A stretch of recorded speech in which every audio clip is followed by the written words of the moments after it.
ببین نه اجازه دارم از اینها استفاده کنم، اینا مال دانش آموزه که داره شروع میکنه تمرین کردن، در انتها هیچی اجازه نداره و زمان هم تازه وجود داره. یعنی در آخر امتحان کسی که دیزاین ریلیو و دیزاین دالور رو میره، هر دوتا مقیاسش اینه، آخر یه ساختمون رو در اون رشته میاد کاملا از بیلت میکنه، یاد میگیره از بیلت گرفتن برای کروکیدا. تو اون یکی هم چیه؟ واقعا ساختمان‌های وجودی رو شکل میده. هر دوتاشون درسش اینه. در انتها چیه؟ پس گفتیم تمرین اول اینه، تمرین دوم خط اندازه هست و اون صفحه پس، اینها تمام ابزار یه آرشیتکت رو میسازه. درست از اینجا فرق آرشیتکت با نقشه کشی شروع میشه. آرشیتکت بر اثر این تمرینات آرشیتکت میشه. اگر این کار نکنه دستش قوی نیست، به فضا احساس نداره. حالا بجز این که بعد این ابزارشه دیگه، شروع میشه چشش چیه، در حقیقت دوربینشه، تون بر دوربینش چقدر سرعت لنزشه، مثل که دوربین قوی 1/100 ثانیه میگیره و مثلا فوتبالیستی که داره شوت میزنه رو برداشت میکنه. چشم یه آرشیتکت مثل همونه، تا با یک نگاه باید اطلاعات کنه ایشون مثلا ابروشو بد برداشته، قسمت آخر ابرو اینطوری شده، حالا باید مثلا فرمش یا تیز میشه یا برداشت میشه، مقدار اینجاش مثلا 3 میلیمتره، 2 میلیمتر. برو ببین اگر اینجا تو آخرشو به یه 2 میلیمتری خط ندادی، حالا چه جوری اتود کنه، چقدر مثلا مقدار اینش به اینجاش، مثلا نسبت اینش آ به بش چند سانته، با هم دیگه باید مسابقه بدن. زور همتون بگین که ابروی این قسمتش به این قسمتش چند سانته، چند میلیمتره. اینها تمریناتی که بعد مسابقه پولی هم هست و با خندو بازی رو بیارین توش. وقتی بازی میارین هم بازی کردین هم چیز شد. این مبانی این درسه. بعد بحث دیگه سیمولتانوس تازه چشتون که عکس میگیره هیچی، تون باید عکس بگیره که هیچی، بعد چند عکس گرفته تو توی خیابون بهت میگه حرکت کن، تو درسای سال 1 و 2 ما میگفت توی خیابون حرکت کن. بعد که حرکت می‌داشتی یه ساختمونی که نباید برداشت می‌کردی، برگردی مجموع اون ساختمونا باید اسکایل لاین اون خیابون رو می‌کشیدی. یعنی کل خط بالای اونها باید به وسیله تو کشیده میشه. آره تو برام فرستاده بودی یا تو میومد میگه، خب اون دیگه خیلی خودش رو تربیت کرده.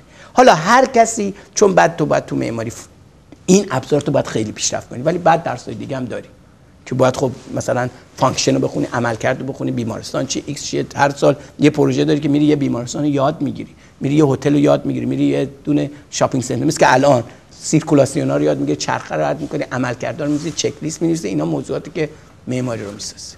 رشته خوبی است. ویلکام تو آرکیتکچر. حالا یک ثانیه هم یک درس فقط. وقتی ما 3D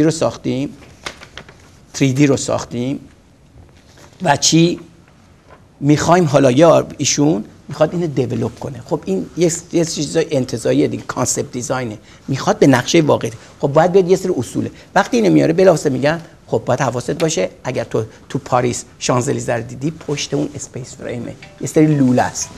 خلاصه رسیدیم که بعد ایشون باید 2 تا دید داشته، علاوه بر اینکه این فرم و این حجم شکل، کسی که فاز 2 مثلا بچهای فاز 2 بهشون میگن که کانستراکشن و اینو تبدیل به چیکار میکنن، میان از پدیده فقط انتزاع و فرم میان با آخرین تکنولوژی اینو متحقق میکنن. این باید بدونه که در خیابون شانزلیزه اون خیابونه همش پشتش یه نوع اسپیس فریمه، یه سری لوله هاست. برای همین وقتی میاد با من کار میکنه بلافاصله میگم چی؟ این باید حواست باشه یک شبکه اسپیس فریم فرشتشه که بسیار سبکه و اگر آرشیتکت اینجا خیلی رفته بالا که اینو کافی تو بکشی پایینتر، یه ذره فرمو بیار پایینتر، نزدیکتر کن، دهانهای بزرگ خیلی اقتصادی. اگه این مجموعه خیلی اقتصادی در بیاد، من اجازه ندارم خیلی کنسول کنم چون خیلی سخته نگه دارندش. برام میاد پایینتر این میشه. بلافاصله میگم این قسمت پایین یادت نره، تو درست بالا رو کشتی، پایینم برو از 3D بیارش 2D، المان ها رو بذار و بعد با هم دیگه باید رشنالشون کنیم. آخر بین فرم و واقعیت انقدر بازی میکنیم که قابل ساخت میشه، چون در حقیقت یه مجسمه سازی جدیه. باید در موقع زلزله مقاومت کنه، در مقابل بارون باید مقاومت کنه. مثلا یکی از بحثایی که من تو یکی از اسکچام هست، خب آقا این آب بارون اومد تو، چی کار میخوای بکنی؟ خب چون اینجا چیزه یکی که آب بارون رو بذاریم بیاد برسه به چی؟ به اون خرپشت، در حقیقت اون طبقه اول، از اونجا هدایتش کنیم.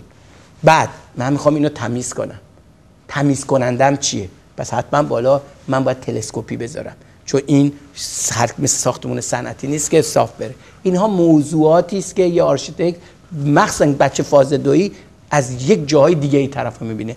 مثل که اندیشه وقتی که مثلا فرض کنیم که حالا پوزیتیویست باشیم، وقتی دیسک انداز رو میبینه بلافاصله دیسک انداز رو باید بتونه لخت کنه، لخت با اندامای آناتومیشو باید بتونه در نظر. اینم باید درس بعدیه.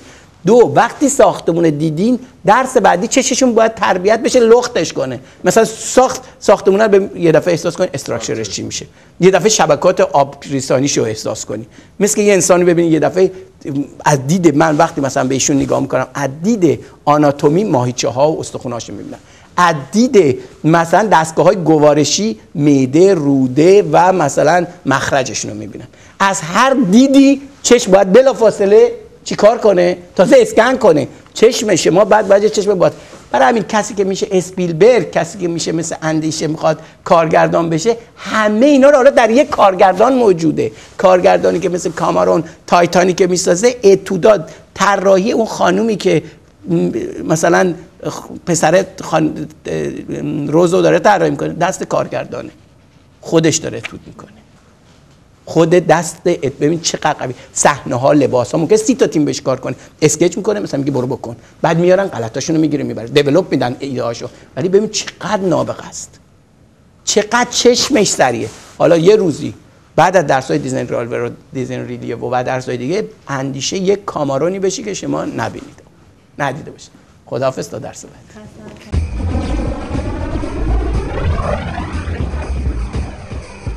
Wind International TV